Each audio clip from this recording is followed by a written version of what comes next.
মাদক উদ্ধার, সন্ত্রাসী গ্রেপ্তার, কিশোর গ্যাং গ্রেপ্তার বা অপরাধীদের গ্রেপ্তার বা তাদেরকে যে কোনোভাবে হোক আইনের আওতায় আনা এবং ঢাকাবাসীকে আশ্বস্ত করা যে আমরা আমাদের কাজে তৎপর আছি। তা আমরা গত এক সপ্তাহ যাবৎ মোহাম্মদপুর আদাবর সহ বিভিন্ন এলাকায় ব্লক রেড সহ বিভিন্ন রকম অভিযান চলতেছে।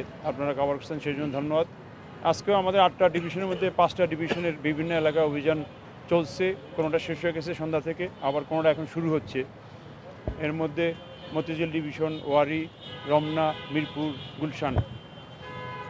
তো এই অভিযানের উদ্দেশ্য আপনারা সবাই জানেন, মূলত মাদক উদ্ধার, সন্ত্রাসী গ্রেপ্তার, কিশোর গ্যাং গ্রেপ্তার বা অপরাধীদের গ্রেপ্তার বা তাদেরকে যে কোনোভাবে হোক আইনের আওতায় আনা এবং ঢাকাবাসীকে আশ্বস্ত করা যে আমরা আমাদের কাজে তৎপর আছি।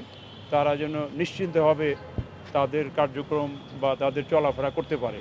অপরাধী কোনো ক্রমে পার পাবে না, সে যেখানেই হোক না কেন। আর অভিযান ছাড়াও আমাদের গোয়েন্দা তথ্য আছে, গোয়েন্দা তথ্যের ভিত্তিতেও কিন্তু আমাদের বিভিন্ন জায়গায় তৎপরতা চলতেছে। প্লাস আমাদের ঢাকা শহরে 50টা থানায় প্রায় 300 মোবাইল পার্টি সার্বক্ষণিক টহল করতেছে প্রতি পালায়। এর বাইরেও চেকপোস্ট আছে শতাধিক, এবং গুলশান এলাকায় অনেকগুলো চেকপোস্ট আছে। মোবাইল পেট্রোল আছে, গাড়িতে আছে, মোটরসাইকেল আছে, ফুড পেট্রোল আছে। এর অতিরিক্ত হলো এই অভিযানগুলা। এইটা ঈদকে কেন্দ্র করে না, এটা আমাদের নগরবাসী বা আইন শৃঙ্খলা পরিস্থিতি ঠিক রাখার জন্য যখনই প্রয়োজন হবে তখনই আমরা অভিযান চলবে। এগুলো সারা বছরই চলবে।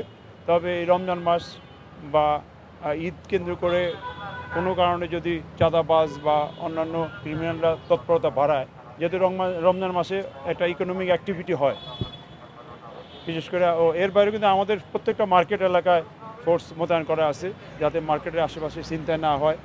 মানি এসকর্টের জন্য আমাদের ফোর্স রেডি আছে।